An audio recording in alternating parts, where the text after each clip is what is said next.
പട്ടഗ്രാമ്പില്ലേ, പട്ടഗ്രാമ്പ്, 2 പച്ചമുളക് എടുക്കും, ഒക്കെ എടുത്ത് വയ്ക്കും. തക്കാളി ചിലവരിടും, നമ്മളധികം തക്കാളി ഇടാറില്ല. പിന്നെ ചിക്കൻ മസാല ഇടുന്നവരും ഉണ്ട്, അങ്ങനെ ഇടണമെങ്കിൽ ഇടാം. എന്നിട്ട്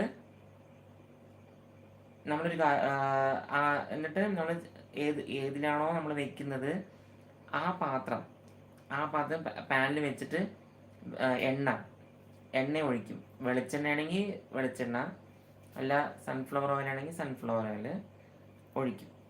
ഒഴിച്ചതിന് ശേഷം ഈ ഗരം മസാല പട്ടയില്ലേ, പട്ട ആദ്യം ഇട്ടിട്ട് ഇളക്കും.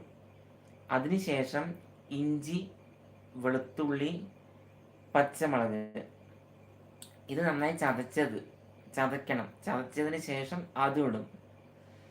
പിന്നെ കറിവേപ്പില ഇടും. എന്നിട്ട് അത് കുറച്ച് ഫ്രൈ ചെയ്യും.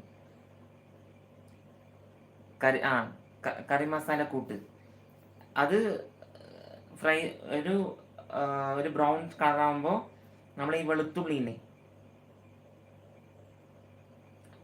ഐശ്വര്യ ചേച്ചി 4ാമത്തെ ലൈക്ക്, താങ്ക് യു. വെളുത്തുള്ളി അല്ല, വലിയ ഉള്ളി, ചെറിയ ഉള്ളി അരിഞ്ഞു വെച്ചതില്ലേ, അതിടും. അതിട്ടിട്ട് എന്ത് ചെയ്യും, കുറച്ച് ഉപ്പ്, അത് എന്താ പറയുക, നന്നായിട്ട് ബ്രൗൺ ഷേക്ക് കിട്ടാൻ വേണ്ടിയിട്ട് കുറച്ച് ഉപ്പിട്ടിട്ട് വീണ്ടും അതിന് നന്നായിട്ട് വഴറ്റിയതിന് ശേഷം നമ്മൾ അതിലേക്ക് വേണ്ട, നമ്മൾ ഓൾറെഡി മസാല തിരുമ്മി വെച്ചിട്ടുണ്ട്. പക്ഷെ എന്നാലും നമ്മളിതിൽ കുറച്ച് മഞ്ഞൾപ്പൊടി, ചിക്കൻ മസാല ഇടണമെങ്കിൽ ചിക്കൻ മസാല ഇടാം. പിന്നെ കുറച്ച് മുളക് പൊടി, അതിൻ്റെ കൂട്ടത്തിൽ മല്ലിപ്പൊടി, പിന്നെ ഗരം മസാല പൊടി ഇടണമെങ്കിൽ ഇടാം. അങ്ങനെ ഇട്ടിട്ട് അത്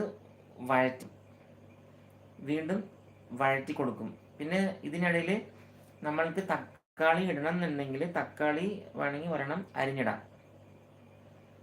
കൊടുത്തതിന് ശേഷം നല്ല കളർ ഇതാവില്ലേ, അപ്പോൾ നമ്മൾ എന്താ പറയുക, ഇത് നല്ല ഗ്രേവി പോലെ ആവും.